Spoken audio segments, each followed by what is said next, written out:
After 11 surgeries and 14 months in a hospital, I texted landing at 10:20 gate 8. My family never replied. No one showed up. I stood there alone. Then Mom texted, still waiting on the $4,800 for your sister's tuition. An hour later, a familiar sport utility vehicle pulled up. It was not my family, but that person changed everything. After that, my phone would not stop ringing. 48 missed calls. My name is Alex, oldest of 3, default driver, the one who keeps the family calendar, knows every password, and carries a zip bag of receipts like a traveling clerk. I am 29, half a calf short on the left, 12 screws and a plate in the knee that hums before rain like a cheap weather application. I spent 14 months learning to be a person again. Hospitals, rehab, beeps for music, fluorescent for sunlight.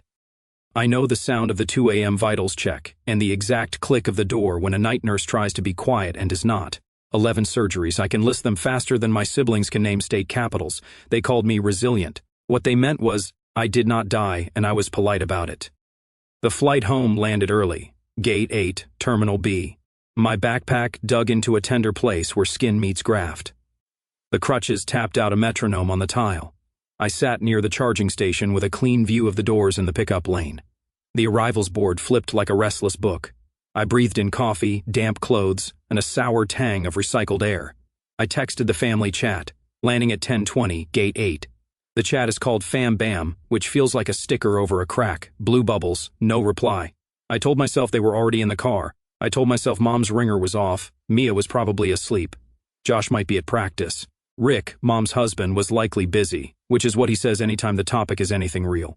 People poured through the doors with signs and flowers and the kind of hugs that make strangers smile. Every time a glass opened, I did that half smile you do when you refuse to look desperate. 20 minutes, 40, an hour. My battery sank. My knee throbbed a forecast. A kid cried, hiccuped, fell asleep on a suitcase. A Transportation Security Administration agent asked if I needed help. I am good, I said. The lie came out clean from practice. Headlights rotated outside. Trunks popped, doors slammed. The pickup lane did its loop of quick reunions. I kept searching for our dented minivan with a zip-tied bumper and a faded soccer sticker. Nothing. Then a Navy sport utility vehicle rolled to the curb. Fog headlight, dented wheel, well like a dimple. Familiar but not family. The driver stepped out with a messy bun, coffee in one hand, tote bag in the other, and a face that says your name like a fact. Alex, she called through the glass. Nora, hospital social worker, the person who smuggled granola bars and boundaries into my life. She waved like I might miss her, which was silly because Nora points with her whole arm. She hugged me carefully like a person who knows where the scars are. You look taller, she said, which is what you say to someone who has been rebuilt. We did not talk at first. The wipers squeaked. Rain started in dots and turned to lines. The city smeared by in wet brick and red lights. I counted breaths the way physical therapy taught me. In 4, hold 2, out 6. They know? She asked finally. I texted, I said. It sounded smaller than the effort it took. At the house, the porch light was off, even though the sky had gone to lead. The plastic flamingo in the flower bed lay face down like it had fainted.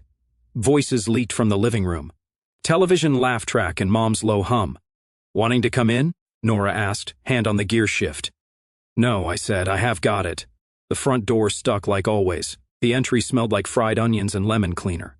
I stood in the doorway, wet and metal, and waited for the line everyone imagines and never gets right. Mom looked up. Oh, she said, like I was early for an appointment. We were just about to text. Josh paused his game but kept the headset on. Mia did not look away from her phone. Rick said, Hey, champ, to the coffee table. I set my bag down. It left a wet snail trail on the tile.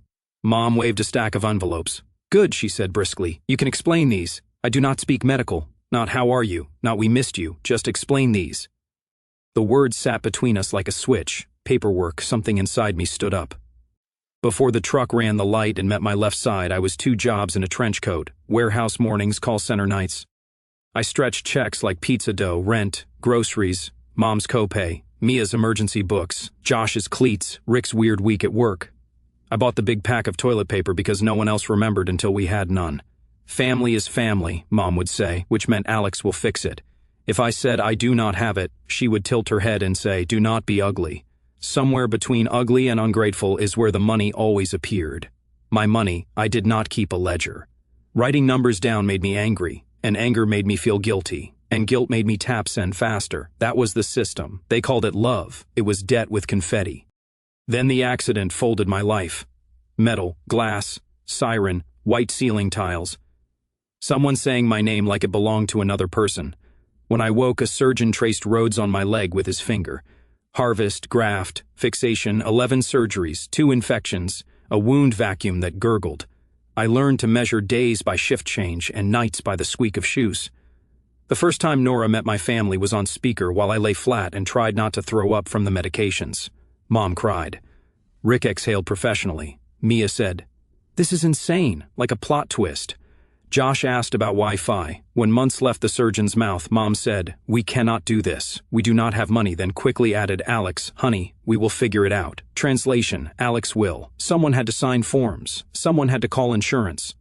At first, Mom said we, but we turned into Alex, "Can you log in?" And they said something about portal. What is that? And can you just talk to them? They use lingo. Lingo meaning English. Bills started arriving at Mom's because that address sits on my identification. She texted pictures. These give me a panic attack, not should I bring them? When insurance denied a claim because box 14 was not checked, she sent me a sad face and fix this. I asked her to call once. She sent a screenshot of her Google Calendar labeled busy, busy, busy, as if blocks on a screen could erase mine. I paid from my hospital bed. I whispered my card number to strangers named Priya, Jorge, and Steve. While the morphine made the numbers swim, I put my apartment rent on credit for an apartment I barely remembered. I learned to memorize whole sections of a song. I learned to ask for itemized bills. I learned that no lives in your mouth like a foreign word until you practice. Nora taught me the practice. Try this, she would say, and feed me lines like vitamins. I cannot do that. That does not work for me. No. We said them out loud until my tongue stopped tripping. Boundaries sounded like arrogance at first. Then they sounded like breathing. The day I rolled through the door after 14 months, Mom handed me a stack of mail like a baton. "While you are at it," she added as I peeled an envelope, "Mia's tuition is due. They will not extend again." I swallowed. "Mom, I cannot." Her face roughened. "Selfish," she said, not loud, just heavy. "We all make sacrifices. You are not special." Mia sent a Venmo request titled Books Plus Fees, and when I did not accept in 10 minutes, sent a question mark. 5 minutes later, Josh texted, "Gas, just $20 this time, I promise." Rick asked me to check the power bill. It is weird again. The family chat pinged with memes. My lab results and an aunt's prayers up like prayer could cover K's. I opened my bank application. Numbers glared. The red was loud. I closed it and breathed in 4, hold 2, out 6. The phone vibrated again. Another request.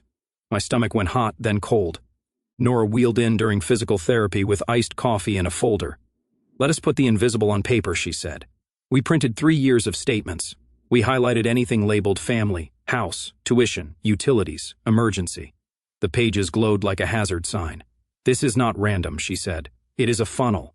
"It is family," I said, because that is the word I built my excuses around. "Family is a system," she said. "Yours runs on whoever bleeds quietly." I did not argue. The math did it for me. Mom escalated on schedule.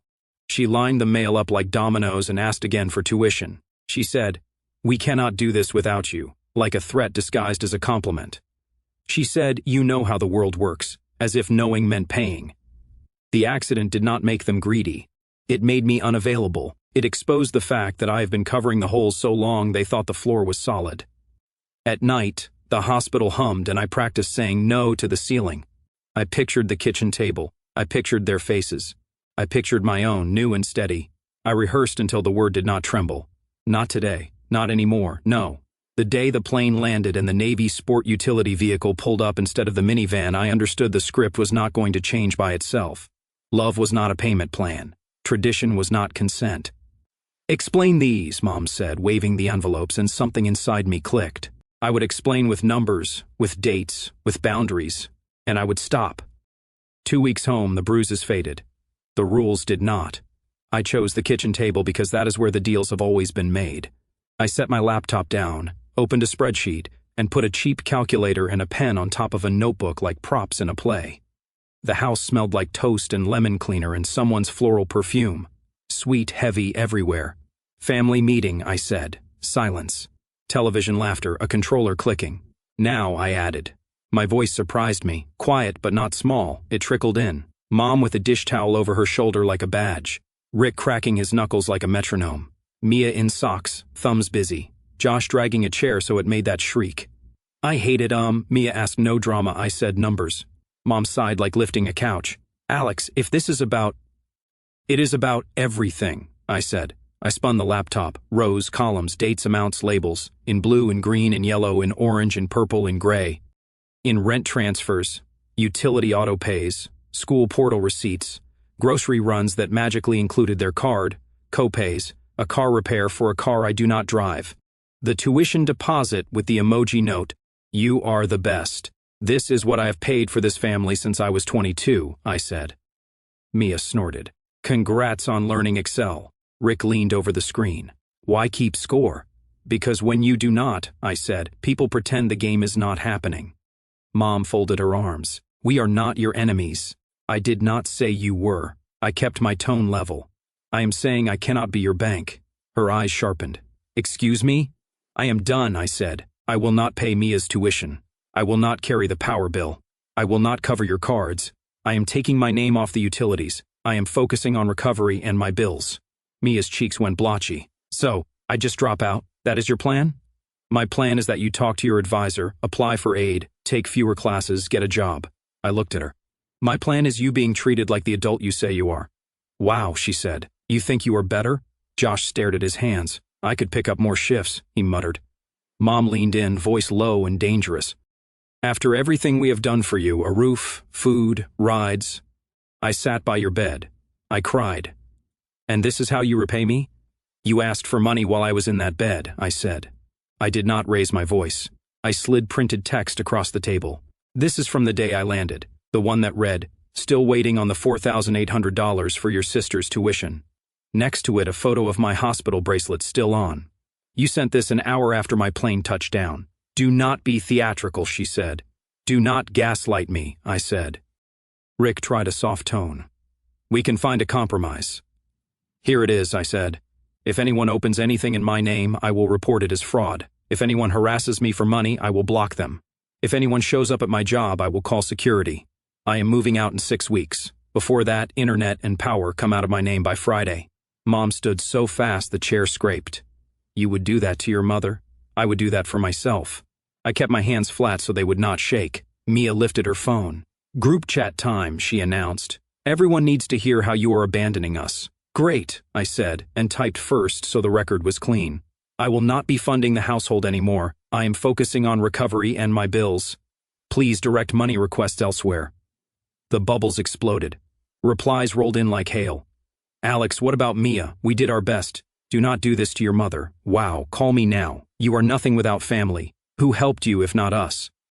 I dropped screenshots, bank transfers, utility receipts, the tuition text, the picture of the power bill with billing contact. Alex, under our address. Aggression, manipulation, humiliation, the trifecta. Mom's mouth flattened into a straight line. Get out, she said, her voice shaking. Right now. I will, I said. In 6 weeks, any utilities are out of my name by Friday. Traitor, she whispered. Grown up, I said. For a second, the room held its breath. Then it exhaled. The ceiling did not fall. The floor did not open. Only one thing changed. Me. The calls started that night. Unknown numbers. Aunties. A cousin I had not seen since high school who suddenly just wanted to check in.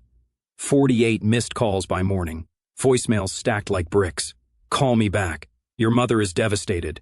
Is this about that hospital woman? What about your sister? Do not do anything you will regret. Family is all you have. I changed my ringtone to something quiet. I put the phone face down and let it buzz itself tired. When I finally picked up, it was Nora. Are you okay? She asked. I am shaking, I said. Bad tracks, she said. You just moved the furniture in a house that glued the chairs to the floor. I think they hate me, I said. They hate that you are no longer a wallet, she said. Different thing. We made a plan because plans make my brain quiet. I opened a new bank account. I moved what little I had. I set up 2-factor authentication. I froze my credit. I called the power company and the internet provider. I sat on hold through 3 loops of a flute cover of Do Not Stop Believing and got my name off. I printed confirmations and slid them into a folder labeled Air. I found a cheap room across town in a house that smelled like basil and laundry. The landlady, Tanya, is a nurse who crushes her coffee beans and leaves notes like, "Eat the peaches." My neighbor's tree went wild. The first night I slept straight through. No cabinet doors slamming. No midnight while you are up asks. No, my name said like an invoice. In the morning, the sun striped the wall through cheap blinds, and for a second, I did not know where I was. Then I did. It felt like a floor after a long boat. I got a job answering emails for a logistics company that loves bullet points and hates phone calls. The pay was modest in mine. I went to physical therapy and did the boring exercises that do not look like progress in real life. I cooked for one. I did not stretch dinner for 4. I bought fruit I wanted and did not hide it in the back of the fridge. Mom escalated. She called my job and told the receptionist there was a family emergency, so I would be pulled from my desk. I had warned Human Resources. Human Resources sent me a policy on harassment and a thumbs-up emoji like a gold star for grown-ups. Mom posted a Facebook paragraph about kids who forget who fed them and tagged me. Under it, she commented, "Pray for us," as if prayer paid the power bill. Mia withdrew from a class, posted a story about toxic people on top of a latte photo, and launched a GoFundMe for education costs, which included self-care during finals. I did not donate. Josh texted me a picture of a gallon of milk and 2 boxes of cereal from the grocery store. "Got a shift at the car wash," he wrote. "It sucks. Most work does." I wrote back, "Proud of you." He typed. "Stop," he typed. "Mom says you are brainwashed," he sent. "By what?" I asked. "Boundaries," he wrote, then immediately, "Sorry." "It is okay," I said. "Boundaries are not a cult. They are a fence with a gate." We met in the parking lot because he did not want to be seen with me at home. He looked like a boy trying on a man's jacket. "I'm mad at you," he said, "but also not. I do not know." "You are allowed to feel more than one thing," I said. He looked at my leg like it might answer him. "Does it still hurt?" "Yes," I said, "but less." "Good," he said, and his mouth did a quick twitch that might become a smile one day. A week later, cousin Leah texted, "Wedding next month. Are you in? No pressure. I want you there." Leah is the person who keeps extra folding chairs in the trunk because she believes no one should stand. I went. I wore a suit that fit my new body and shoes. Physical therapy approved. The hall was fairy lights and a playlist that tried too hard. I found a table near the back, knees comfortable. Exit in sight.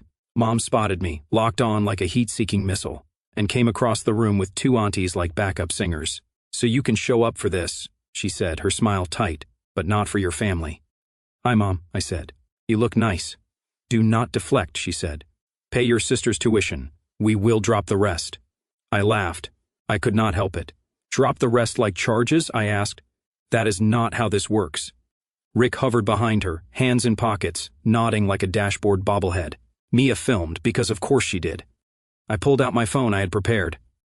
"Here is the confirmation that the utilities are out of my name," I said, showing the emails. "Here is the freeze from all 3 credit bureaus. Here is my new bank. 2-factor authentication on face identification locked. Here is the written notice to the landlord that I moved with a reply. Here is a portable document format of the statute that says opening credit in someone else's name is a crime." An ant made a tiny bird noise. Mom's mouth flattened. "You will regret this," she said. "I regret not doing it sooner," I said. Leah appeared beside me like a bouncer dressed as a bridesmaid. She was carrying a plate of sliders like a peace treaty. "Everyone good here?" she asked, her voice soft, coarse steel. "We are fine," I said. "We are practicing boundaries." Leah handed a slider to me and one to Mom. "All hospitality photo booth that way," she told Mom, bright as a bell. "The filters are forgiving. The aunties let themselves be steered by the promise of flattering light." That night the calls spiked again. I silenced them, ate my slider like a raccoon in bed, and slept a full 8 hours. In the morning, Nora texted, "Proud of you. Coffee later." I wrote back, "Yes, please," and the please was about want, not permission. Real life kept grinding. Bills in my name stopped arriving at my mother's. I moved my things in slow trips. Laundry basket, box of books, a mug that says "World's Okayest Sibling." I found my passport where it should have been, and my birth certificate where it was not. I took photos of everything and sent copies to my own email because sometimes the best defense is a portable document format. Mom pivoted from rage to martyrdom. "We are surviving." She texted a cousin in a screenshot someone else sent me, despite abandonment. She started a group chat without me called Real Family. A different cousin leaked screenshots when my name came up. Alex thinks they are better. Let them fall. They will come crawling back. It stung that it did not. Josh got more shifts. He sent me a picture of his first small paycheck with 3 exclamation points. Then deleted 2 and sent it again. Not much, he wrote, but it is mine. I stared at the screen and cried a clean cry that did not taste like rage.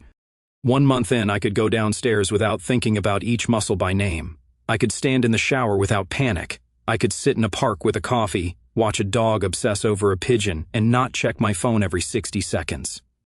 I started feeling my days filled with things that were mine.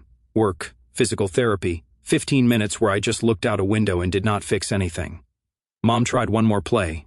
She called my job and told the receptionist there was a family emergency and that they had to put me through. The receptionist, trained and unimpressed, took a message. Human Resources slid by later, gave me a thumbs up and said, "If she keeps calling, we will block the number." I nodded and printed the policy like a talisman. 2 months after Gate 8, I went back to the airport to pick up a friend. I stood where I had stood before by the charging station and watched doors open and close. The Navy Sport utility vehicle was not there. Nora was busy helping someone else learn to say no. The minivan was not there either. Families reunited around me with signs and flowers and signs. I did not flinch. I checked the arrivals board. I sent one text. "I am here." My friend came through and ran at me with a stupid poster and tears. I laughed. It did not hurt. The next night, Mom called. I let it go to voicemail. "The internet bill came," she said, smaller than I had ever heard her. "And it is not in your name anymore. How did you do that?" She sounded like someone who had just found out the ocean is big. I texted back the customer service link. No lecture, no fight, just information. She replied with a single dot. It felt like a truce drawn in pencil. "Here is what I know now. You can love your family and still stop financing their denial. You can leave a house without leaving yourself. You could be the oldest and still start over." The click did not happen at the kitchen table, or at the wedding, or in the family chat flood of guilt. It happened on a Tuesday. The knee was quiet, the blinds made lines on the wall. I ate toast standing up. The phone buzzed. I did not jump. I finished my toast. I washed the plate. Then I checked because I chose to, not because I had to. It was a photo from Josh of a plant on his windowsill. "Try to keep something alive," he wrote. "Any tips?" "Light." I sent back, "Water." "Do not overdo either." He replied, "Boundaries for plants. Laugh out loud." "Exactly," I wrote, and it was not a metaphor forced into shape, it was just true. Mom still posts. Mia still throws word shuriken from her phone. That is their weather. Mine is different.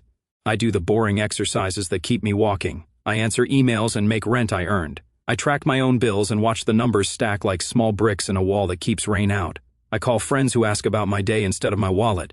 I buy peaches and eat them in the park without hiding the pit like contraband. Sometimes I pass Gate A in my head. I do not stand there waiting for a bumper held up by zip ties and a hug that never lands. I see the Navy Sport utility vehicle pull up again, hazard lights blinking like a heartbeat. I hear my name said like a fact. I remember that help is real, even when it does not look like the people you thought would offer it. If you need a moral, here is mine. I am not an automated teller machine. I am a person. I do not owe anyone my life to prove I am good. I do not set myself on fire to keep other people warm. My phone still rings. Sometimes I answer. Sometimes I do not. Sometimes I say, no, that does not work for me. And then I go outside, feel the air, and let the day be quiet. The metal in my knee hums before rain. It is not a warning anymore. It is a forecast. I close the windows. I make tea. I text the people who show up. I am inside. I am warm.